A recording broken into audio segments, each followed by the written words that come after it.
नमस्कार दोस्तों आज जिस स्टॉक के ऊपर चर्चा करने वाला हूं मैं उसमें आप ये समझ लीजिए कि एक ऐसी कंपनी है जिसका ओवरऑल मार्केट कैप जब मैं आपके साथ वीडियो रिकॉर्ड कर रहा हूं लगभग 4697 करोड़ का है। कंपनी को जीएसटी की तरफ से नोटिस या आप कह सकते हैं ओवरऑल जो टैक्सेशन की नोटिस है वो लगभग 17,000 करोड़ की आई है। ठीक है, ओवरऑल जो है चीज़ों में 17,000 करोड़ की आई है। और ये जो आपके साथ मैं बता रहा हूँ कि भैया इतना को टैक्स पे करना है वो अभी कभी नहीं है, वो 5 साल का टैक्स है। और अगर मैं आपके साथ बात करूँ कि वो कौन से साल में आता है तो देखिए वो लगभग जुलाई 2017 से मार्च 2022 की बात हो रही है। यानी आप समझिए ये कंपनी जब ये न्यूज़ लेके आई है कल के दिन शायद एक गिरावट, तो खैर बहुत छोटी वर्ड होती है, बल्कि मैं ये कहूँगा कि अगर मान लीजिए किसी कारणवश गिरावट नहीं होती है सपोज, लेकिन एक बहुत बड़े डिजास्टर की ओर ये पूरी इंडस्ट्री जा रही है। और साथ में ये डेल्टा कॉर्प जो सर स्टॉक है, अगर आप मान लीजिए देखिए जैसी कंपनी नोटिस कहा उसके नीचे उन्होंने जब ये जानकारी दी उन्होंने साफ एक बात कही है कि भाई हम जो तमाम लीगल एक्सरसाइजेज है वो हम फॉलो करेंगे और ये जो टैक्स नोटिस आई है उसको हम टूथ टू नेल हम इसका आप कह सकते हैं इसके साथ लड़ाई करेंगे। ठीक है, लेकिन आप मुझे एक बात बताइए, वो जब होगी चीज़ें ठीक होंगी दिस एंड दैट प्लस और माइनस इट्स ओके, लेकिन यार फंसा कौन? रिटेल निवेशक। क्रैश किसके स्टॉक्स होंगे? रिटेल निवेशक के। आप इसकी जा करके ज़रा होल्डिंग देखिए, पब्लिक के पास माल सबसे ज़्यादा है दोस्तों। और यही कारण है, अगर आप मेरे पिछले वीडियोस देखेंगे ना, मैंने डेल्टा कॉर्प को कभी नहीं छुआ। ठीक है, और ऐसा नहीं कि मैंने इसको नहीं छूने वाला था, मैं इस पे चर्चा करता, लेकिन इस पे ऊपर बात ना करने के पीछे का रीज़न बहुत सारे है दोस्तों। देखिए डेल्टा कॉर्प जिस चीज़ों के ऊपर काम करता है ना, वो एक बहुत ज़्यादा आप कह सकते हैं एक सरकार इसके ऊपर बहुत समय से निगाह रखी हुई थी।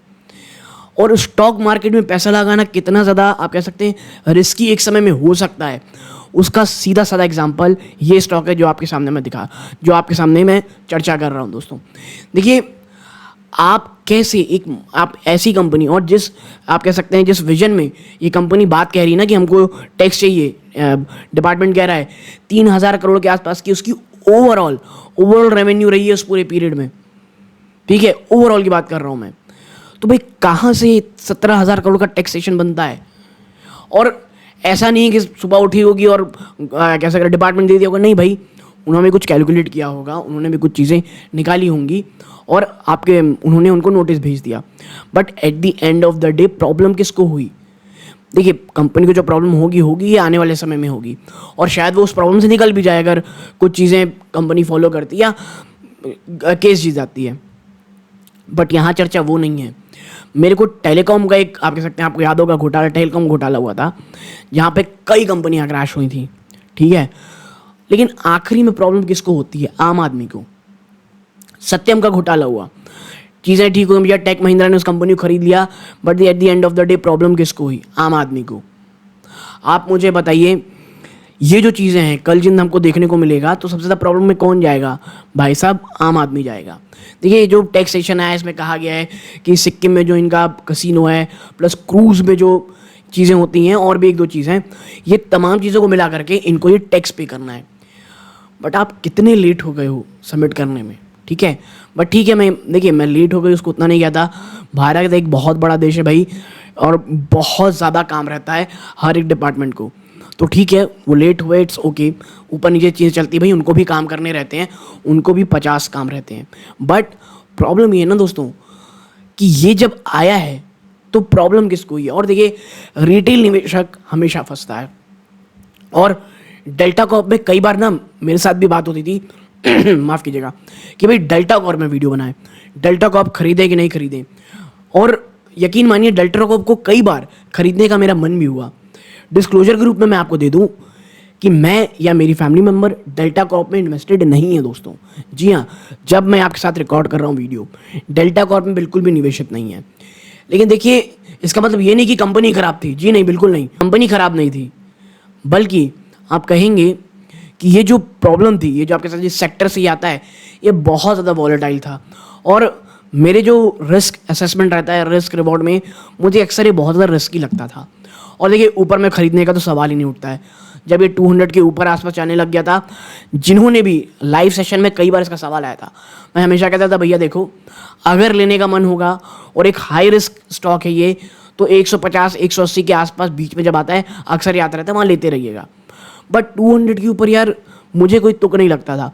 और सिर्फ इसका नहीं, कोई भी स्टॉक चाहे वो कितना भी अच्छा हो, 52 वीक हाई के आसपास तो मैं कभी भी खरीदने की रिकमेंडेशन नहीं करता हूँ। ठीक है, कई बार कह सकते हैं स्टॉक बहुत ज़्यादा ऊपर भाग जाते हैं और हमसे वो प्रॉफिट नहीं मिलता है, बट इट्स ओके। हर की एक स्ट्रैटेजी होती है, मेरी स्ट्रैटेजी है भाई, रिस्क रिवॉर्ड में बहुत ज़्यादा सीरियस रहता हूँ मैं। और इसीलिए दोस्तों डेल्टा कॉर्प में मुझे लगता है अगर आप निवेशित हैं तो एक बार सोच लें, ठीक है, कि क्या करना है स्टॉक में। क्योंकि देखिए, ये तो फिर सीधा सीधा चीज़ें ये दिख रही ना कि अभी तो ये चीज़ें आई हैं, आने वाले समय में और भी ज़्यादा प्रॉब्लमेटिक हो सकती है। और अब जीएसटी जो एक समय 18% था, वो बढ़ करके 28% हो गया है दोस्तों। ठीक है, और ओवरऑल में चीज़ों में टैक्स लगाने की सरकार बात कह रही है। और आपको पता होगा जब ये तमाम कानून आए थे तो कितना ज़्यादा बैकलैश इसके इंडस्ट्री की तरफ से हुआ था। कई तो ये कह रहे थे भैया गेमिंग और ये आप कह सकते हैं बेटिंग इंडस्ट्री में, गेमिंग इंडस्ट्री वालों ने कहा था कि एक बार बेटिंग में लगा लीजिए। और गेमिंग में उन्होंने कहा था कि देखिए अभी अभी तो भारत की जो गेमिंग इंडस्ट्री है ये थोड़ी बहुत बढ़ने तैयार हुई है, और आपने जो ये कह सकते हैं इंडस्ट्री किलिंग टैक्स लगाया है, ये बहुत ज़्यादा डेंजरस हो सकता है। सरकार ने बाद में कहा था कि भाई 6 महीने के बाद हम समीक्षा किया करेंगे टैक्सेस की। पर देखिए, जब वो आएंगी ये जो प्रॉब्लम डेल्टा कॉर्प के सामने आई है, ये बहुत बहुत ज़्यादा डेंजरस है दोस्तों। सिर्फ स्टॉक के लिए नहीं, आप कह सकते हैं पूरे के पूरे जो सेक्टर है उसके लिए बहुत ज़्यादा ये डेंजरस हो सकती है। और at the end of the day problem किसको होगी? पब्लिक को, आम आदमी को, रिटेल निवेशकों को।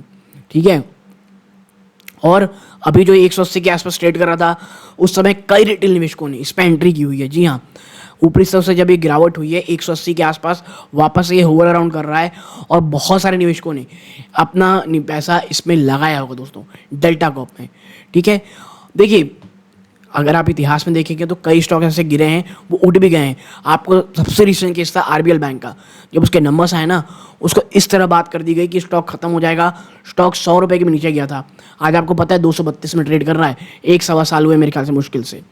ठीक है, ऐसे ही दोस्तों चीज़ें हैं कि जो निचली जाएगी तो वापस ऊपर आ सकती हैं, लेकिन इसके बाद जो एक सडन गिरावट होती है ना, वो कितना ज़्यादा पेनफुल रहता है और उससे कितनी ज़्यादा प्रॉब्लम रिटेल निवेशकों को होती है। तो मेरा सजेशन ये रहेगा भाई, देखिए डेल्टा कॉर्प में अगर आप अभी तुरंत निकलना चाहते हैं तो निकल सकते हैं दोस्तों। मैं इसमें ज़्यादा बात इसलिए नहीं करूँगा क्योंकि भैया मैंने कभी इसमें उतनी खरीदारी की नहीं है और ना आपके साथ कभी चर्चा की है, और अपने सीरियस इन्वेस्टर ग्रुप के मेंबर्स के साथ भी मैंने कभी भी डेल्टा कॉर्प की चर्चा नहीं की दोस्तों। ठीक है, और इसका मतलब ये नहीं जिन्होंने इसमें निवेश किया है गलत किया। भैया कंपनी बहुत अच्छी थी, कंपनी अपने बिजनेस में काफ़ी अच्छी है, और पिछले कई सालों में जिस तरह की उतनी ग्रोथ की है वो अपने आप में फिनोमिनल है दोस्तों। बट कहते हैं ना, कभी कभी कुछ चीज़ें सब सही होने के बावजूद भी गलत हो जाता है, उसका सीधा सीधा एग्जाम्पल है डेल्टा कॉर्प। अब ये देखना पड़ेगा कि भाई इसके बाद क्या होता है, कंपनी क्या रिस्पॉन्स करती है, कुछ समय बाद क्या चीज़ें होती हैं, क्या कोई एक कंक्लूजन में वन टाइम पेमेंट के साथ कंपनी आती है, या सरकार से कह सकते हैं जो टैक्स डिपार्टमेंट है उसके साथ कुछ बात होती है। बट वो जब होगा। अभी मुझे लगता है स्टॉक एक बहुत बड़े क्रैश से गुजरने वाला है और इट्स टाइम टू एग्जिट, ऐसा मुझे पर्सनली लगता है दोस्तों। आपकी क्या राय है स्टॉक में, आपको क्या लगता है, प्लीज़ कमेंट बॉक्स में बताइएगा, मैं ज़रूर जानना चाहूँगा। और अगर आप चैनल में पहली बार आए हैं, मैं ऐसे ही वीडियोस बनाता हूँ दोस्तों, तो चैनल को सब्सक्राइब करके वीडियो को लाइक कीजिएगा। ये इस वीडियो का अंत है। जय हिंद दोस्तों।